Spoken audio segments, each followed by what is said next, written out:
जोहार आमे अच्छू बलांगीर जिला बंगमुंडा ब्लॉक अरसातुला ग्राम पंचायत पाखे जेनटा कि गोटे चांदली पहाड़ बोली पहाड़ अच्छे से पहाड़ चतरा गोटे सरकारी प्लॉट जेन चतरा पहाड़ इलाका है और पहाड़ उपरे आमे अच्छू और इनो देखी पारुथिबे हजार हजार ट्री बाली रखा है।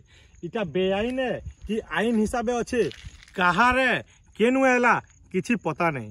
तो सरकारी ऑफिसर मानकर नाकतले चलीचे बाली माफिया मानकर दादागिरी।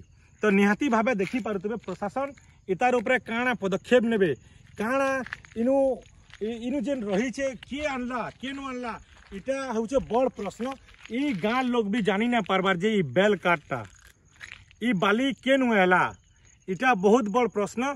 इनु जेन प्रशासनिक लोग रहीचन इनु जेन आरआई रहीचन इनु जेन तहसीलदार रहीचन इनु जेन जिलापाल रहीचन तांकर नाक तले सीधा सड़क भावे इनु देखी पारुथिबे केते हजार हजार शह शह ट्री बाली इनु पड़ी रही छे और कहारे केनु हैला काणे किछि जना नहीं पड़बार।